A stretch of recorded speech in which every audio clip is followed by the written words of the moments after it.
Thank you.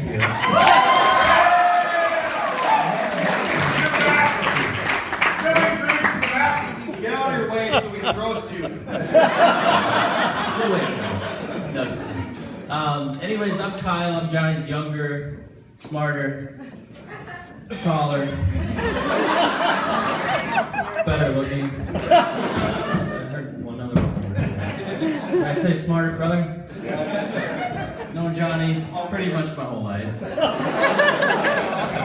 actually spent about 2 years of my life living down here in Austin. And for a majority of that time, I got the pleasure of living just a couple rooms down from Miss Rebecca here. And truth be told, she's been like a sister to me from day one. Aww. I mean, hell, we even fought like brothers. But,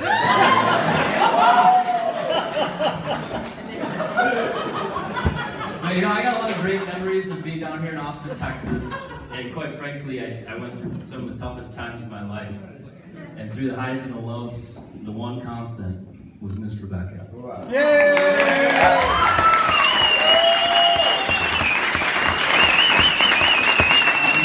I remember getting a call one night and finding out that my mom was diagnosed with colon cancer.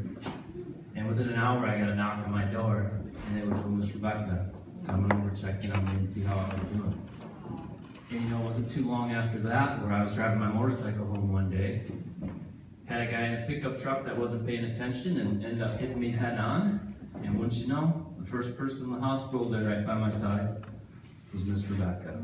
So, yay, Rebecca! Woo!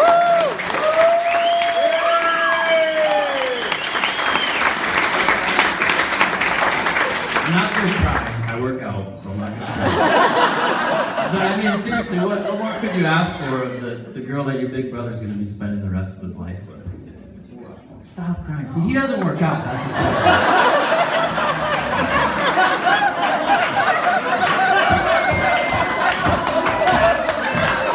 No, but seriously, it's funny too. When I was in the hospital, I got my neck brace on.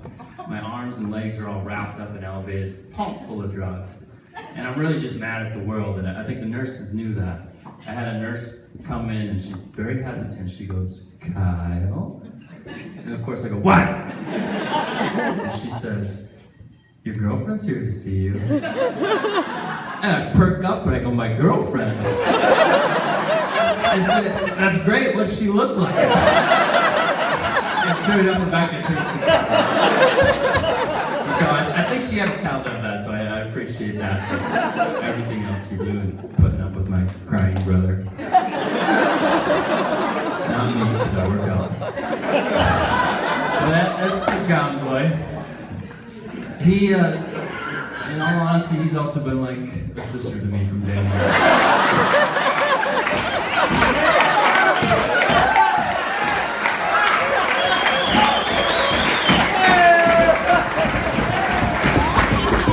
This is good. He asked me 2 days ago if I wrote my speech, and I didn't, so this is good. But, you know, anybody that knows Johnny and I growing up knows that our relationship's really just been tough love. And... Excuse me, I'm giving a speech. But our childhood really consisted of Johnny beating me up at free will. And forcing me to find more, we'll call them creative ways to get back at him. Since I couldn't beat him up back then. You guys are the worst right now. You're not helping me out at all. So I was thinking about some of these times that I was able to get back at him. There was a time that I was driving my four-wheeler home on the frozen lake in the wintertime. I found the one spot of the lake that was thin enough for the four-wheeler to break through, which it did. Luckily, I was okay. Workout. But as I walked back to the house and I told my parents about it, I told them that Johnny said it was safe to drive there. So naturally, I come across looking like a saint. And he gets in trouble for that. And it was brand new! You see what you did? Wade, by the way, we made fun of you for spilling your drink. You were the first one. So everybody, this is Wade.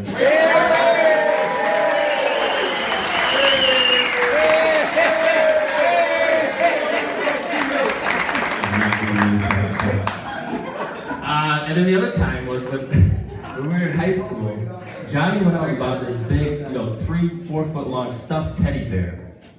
And I came up with a brilliant idea that would be where I would hide my, we'll call it tobacco smoking products, which are now legal in Colorado and Canada. And California. And California. Yeah, you get it. And so naturally, when my parents inevitably found them, because what kind of 17-year-old guy has a giant stuffed teddy bear with stuffing pouring out of it in certain spots? Johnny gets in trouble for it, and I come across looking like a saint again. You would think that would stop by the time we got to college. He's shaking his head. You would think. Everybody knows Jake knows where I'm going with this one. Everybody knows that when I was in college, I was the most generous person at the bar. I would buy drinks for everybody.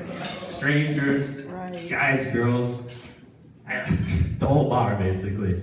And a big reason for that was the two main bars that we go to on the University of Minnesota campus. They'd get so busy at night that when you'd open up a tab and go up to get some more drinks, they'd only ask for your last name. And so naturally, I would have Johnny go buy the first round of drinks because I knew he'd always open up a tab, always.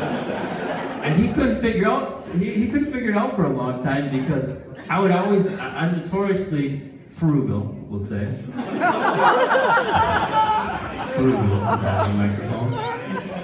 And I would always recommend or volunteer to get the second round, the third round, fourth round, all the rounds for the strangers.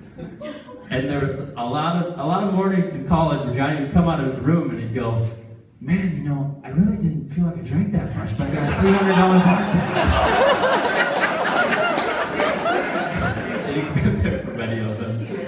And I just sit there and look at him and say, "Yeah, it sucks, man. You gotta get that under control." But on a serious note, Johnny's always pushed me, he's always challenged me. And the reason for that is because he's always wanted what's best for me.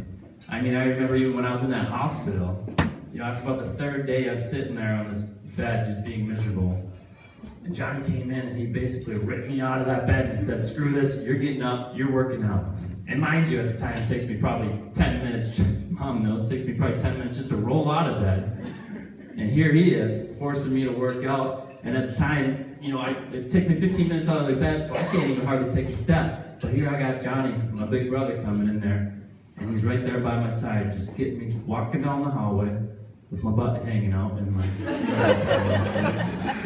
but he's right there by my side saying, "Just one more step, you got this." And it sucked, but he was doing it for a reason. He was doing it because he's been doing this his whole life, which was really having my best interest in mind. So thank you for that.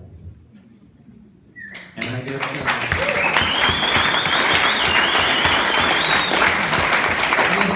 I'll end it with a toast. And I guess my toast is mostly to Rebecca. This is serious, come on.